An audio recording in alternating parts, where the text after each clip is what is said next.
everyone, I am back with another interesting video. The topic is 7 interesting facts in chemistry. The first one is chemistry of chocolates. Is chocolate an aphrodisiac?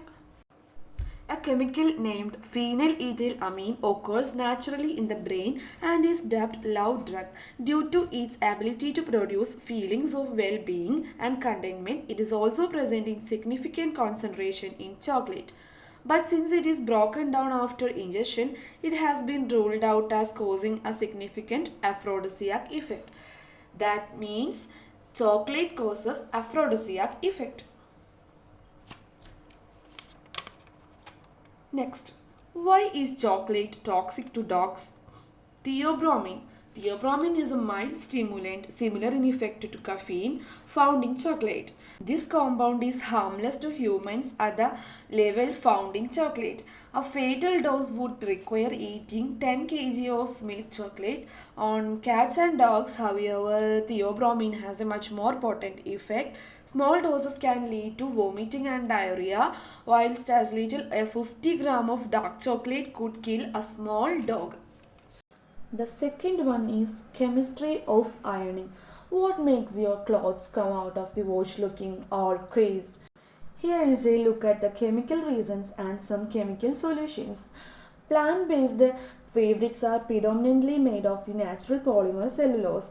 The cellulose chains in the fabric have a network of hydrogen bond between them that help to hold them all together.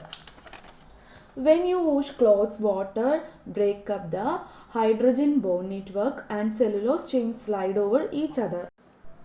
When the clothes dry, the hydrogen bond network reforms, holding the fabric in its wrinkled state. The heat, moisture and pressure of an iron break up this network and forces the cellulose chain to be straight, flattening the fabric. Chemists have come up with ways of producing fabric that avoid post-wash creasing problems. In the past, urea formaldehyde resins were added to fabrics to form cross-links between polymer chains, holding them in place and preventing the creasing.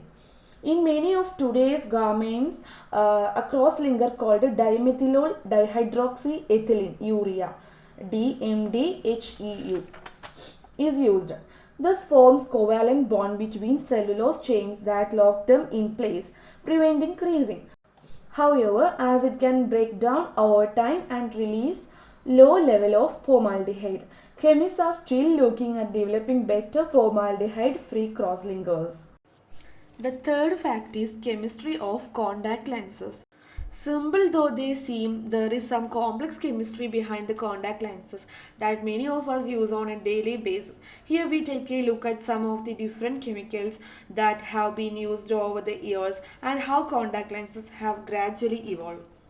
Usually, the cleaning solutions are either peroxide or multi-purpose solution. Peroxide solution uses peroxide to disinfectant and multi-purpose solution use polymeric cleaning agents. Both contain cleaner and moisturizing chemicals.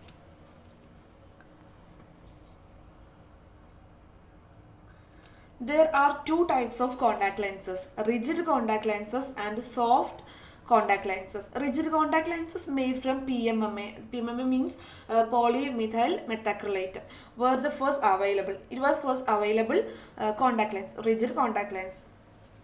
Prior to this, glass lenses had to be used. PMMA lenses were not very oxygen permeable, so improved rigid materials which were developed. The modern rigid lenses contain silicone and or fluorine containing compounds. Soft contact lenses are the most commonly used contact lenses. And the fourth one is chemistry of popcorn. What makes a popcorn to pop? The content of popcorn kernel is about 14% of water. When the kernels are heated, this turn into water vapor at water's boiling point. However, it is trapped by the kernel's shell until the pressure builds up enough to crack through. The pop is due to the escape of this pressurized water vapor. Rather than the cracking of the kernel's shell, the molten starch bursts through the shell then rapidly cools, giving popcorn its fluffy appearance. And the fifth one, chemistry of aerogel. Aerogel, also known as frozen smoke, is the world's lowest density solid. If you keep a small piece in your hand, it's practically impossible to either see or feel. But if you poke it, it's like a styrofoam. It's also the best insulator in existence. And the next one is chemistry of writing inks. It's back to school season, which means stocking upon office supplies. Billions of pens are manufactured every year. A blend of chemicals dictate the color and flow of their ink. Solvent dissolve dyes and pigments in ink, allowing them to flow onto paper in ballpoint pens. Solvents are often glycols such as ethylene glycol, and manufacturer also add lubricant to ensure that the metal ball does not stick.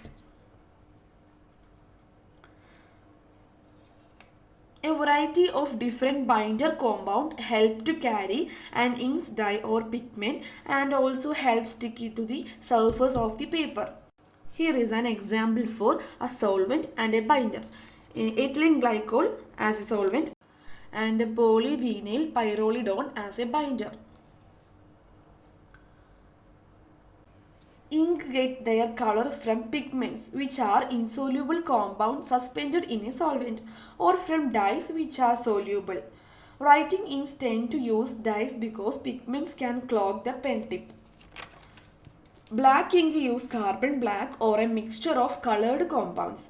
Blue ink usually gets its hue from triphenyl methane dyes.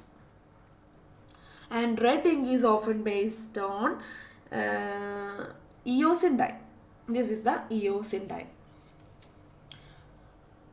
Okay. And the last topic is chemistry of a dead ant. You know what? Dead ants emit a chemical named oleic acid that tell other ants to move the body to a sort of burial ground. If this chemical is sprayed on a live ant, other ant will treat it as a dead ant.